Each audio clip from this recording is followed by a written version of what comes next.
On today's show, we discuss Oladipo's season-ending injury, Harden's 61 points in MSG, and Reggie Jackson's ill-timed video bomb.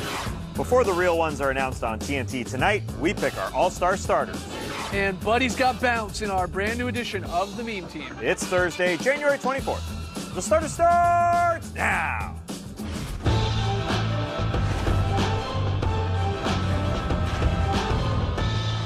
Good evening, sweet world, and welcome to the starters presented by Jack Daniel's Old No. 7 and Tennessee Honey. I'm J.E. Skeets, alongside me as always, Tass Mellis. We've got the Aussie Lee Ellis, and over yonder, well, that's the bearded one. That's Trey Kirby. Hey-yo! Hey-yo! Trey, what's up tonight? Well, I'm here at the internet looking for your best tweets at hashtag the starters. And on yesterday's show, Lee showed us a beautiful fan sign from a nice couple named Brendan and Lynn Dahl. The fan sign was a hilarious illustration of Lee that we've been laughing at since basically the moment we saw it.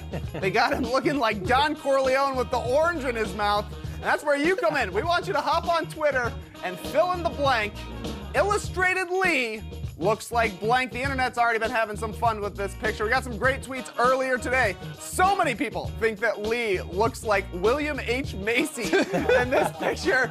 Really hard to disagree. I also like this from Kyle Mann, who says, I was going to say Stephen King, a wide-mouthed fellow. Chris says, he looks like a Sesame Street character, Philip, if I'm not mistaken. While Carl Young said it looks like he tried to eat one of his bananas whole and got it stuck. Yep. But the best answer, no doubt, is from Shi Hung, who says that was a very Oakley-dokley play. You'll see a lot of Ned Flanders talk in this thread, no doubt. But we want to hear from you, so hop on Twitter, fill in the blank. Illustrated Lee looks like blank. Send us your best tweets to hashtag the starters. We'll laugh later. Get those tweets in. All right, on tonight's show, we are going to select and maybe debate our All-Star Game starters ahead of the big announcement on TNT tonight. We got a brand new edition of the Meme Team, and we got a very solid play, Oakley-dokley play, whatever we're going to call it tonight. But let's start with some true or false, because a lot was going on in the association last night. Trey, take it away. Bad news out of Indiana last night as the Pacers' Victor Oladipo suffered an ugly leg injury that turned out to be a ruptured right quadriceps tendon. The injury will require surgery. Oladipo will be out for the season. Pacers did get a win last night. They're currently in third place in the East, so true or false, the Pacers will remain a top 4 seed without Oladipo. It stinks. It's terrible news. They could remain a top 4 seed because they play very, very good team ball, and they showed it without Oladipo earlier this season. They had an 11-game stretch. They played 7-4, and if you include last night's game where he went out and the other game where he went out this season, they won both those games. Right. 9-4 basically without Victor Oladipo, but a bit of a softy schedule, even though those guys are playing great ball under Nate McMillan. And the fact that Philly and Boston are right behind them, and I don't think we've seen the best of those two teams in the 4 and 5 seed, I think they probably drop out, around the 5 seed. But Nate McMillan has to be a Coach of the Year candidate. He is getting so much out of a guy you see there in Thaddeus Young, Bojan Bogdanovic, Corey Joseph, up and down the roster. So they will drop because Victor Oladipo made them almost an elite team. They were borderline amongst the Eastern Conference elite. I really wanted to see how that team got 82 games and then went into the postseason. I think they could have knocked off a lot of those teams. I think if they do stay top 4, they will knock off one of those bottom teams. I think the good news is they're probably going to fall no lower than 5th because Brooklyn is 7 games back of them still, and they just lost Spencer Dinwiddie as well for a month. So it's going to be a little bit of a struggle for them. The big question is who comes in.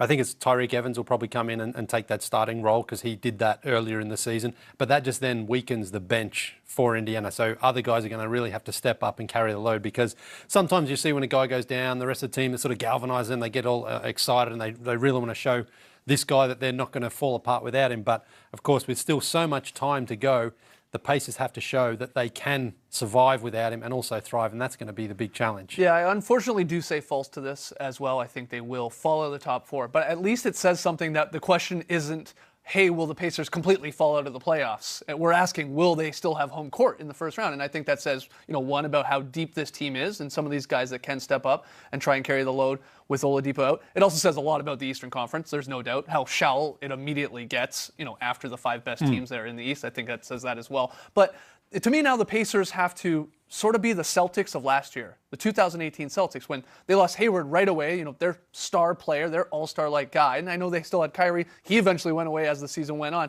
But they had all these guys just take on a bigger role and surprise a lot of guys. Now, a lot of their guys on the Celtics were younger, and you got some more vets in like a Thaddeus Young and that team in Indiana. But Aaron Holiday's got to be like a Terry Rozier now, where he's got to take his game to the next level. I think it's possible. He played quite well in more minutes when Oladipo was out. So, I'm not writing them off. I'm with you. They're well coached. They know their identity. They know how they play.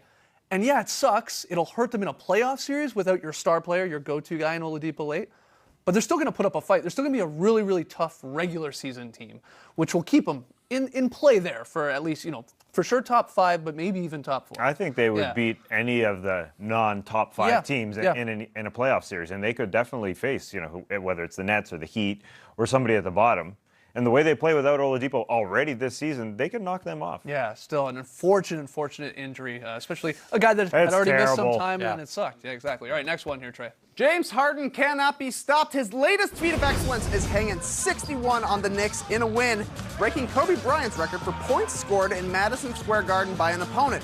Harden's averaging 52 per game over his last 5 and has all the opportunity in the world, but how far can he take it? True or false? James Harden will score 70 in a game this season. Wow, 70. I think it's true. And you have to listen to me when it comes to James Harden predictions, because 3 years ago, I said that the New York Post headline would be Madison Square Harden with James Harden going off in MSG.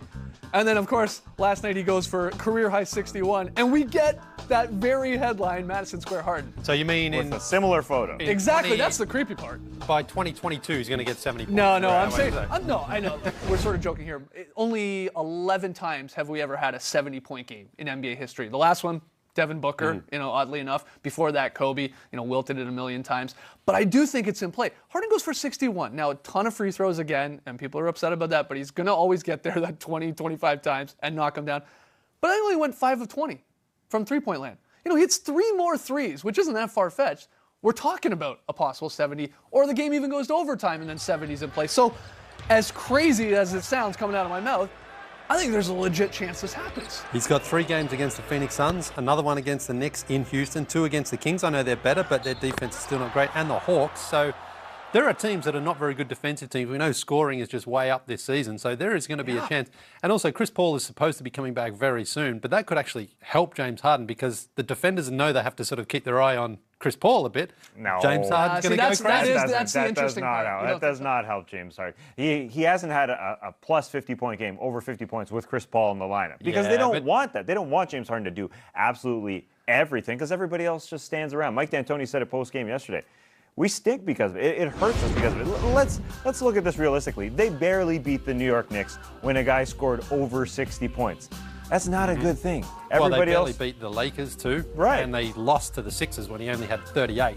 Yeah, exactly. And again, he hasn't scored over 50 with Chris Paul in the lineup. Chris Paul questionable on Friday. Chris Paul's going to take some of that off of him.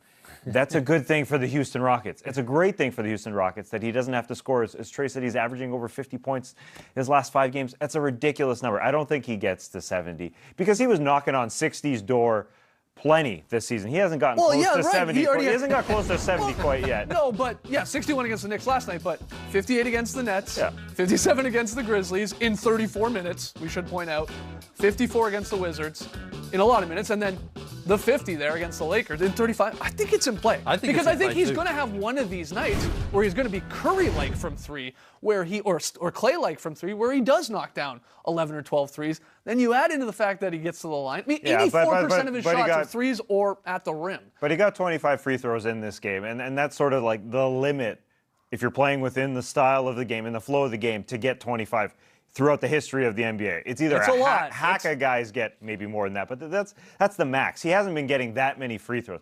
Like we're trying to carve this, like slice this and dice it. It's amazing what he's doing.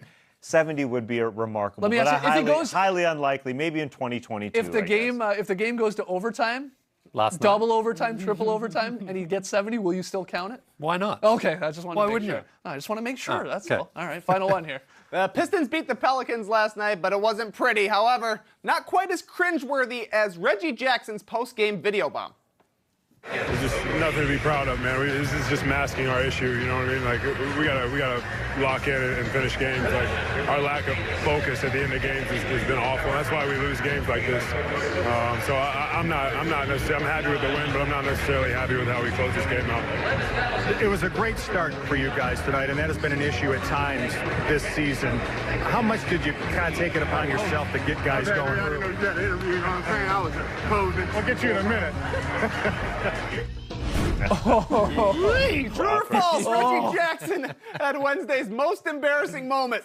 Tough to beat. Well, yeah, embarrassing. You used a better word, I think, there, Trey. Cringeworthy, for sure.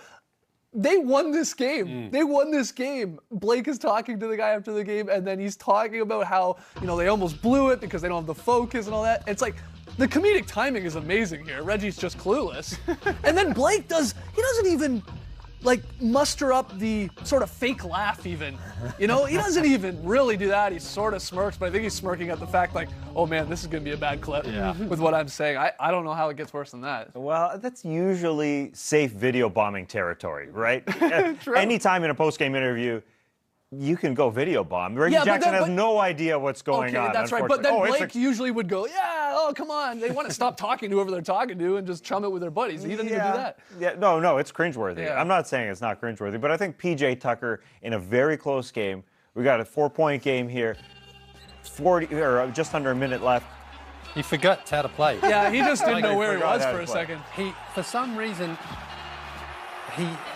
I don't understand, because if he thinks he has to take it out, why doesn't he just pick up the Yeah, I know, it's so weird. Gordon's face. What are you Okay, doing? but also, And then- why doesn't Eric Gordon actually maybe try and help out? He just gives up. And Why doesn't Noah Vonleh pick it up? Yeah, as that was well? like 4 times. It's so weird. If the Everybody's Knicks had come back and confused. won that game from that, Then maybe you would. This yeah, would be ahead of yeah. that, but because they held on. Yeah, and I won. mean, the Pistons won too, but the Rockets managed to pull it out. So. I guess the Rockets aren't used to touching the ball. James Harden's always like, touching the James will basketball. bring it up. He'll score. All right, let's hear from you guys. That's a tough one. Which one was more embarrassing? Reggie with the video bomb or PJ Tucker just forgetting how to play basketball there for a second. All right, when we return, we're going to select and debate our NBA All-Star Game starters ahead of tonight's official announcement.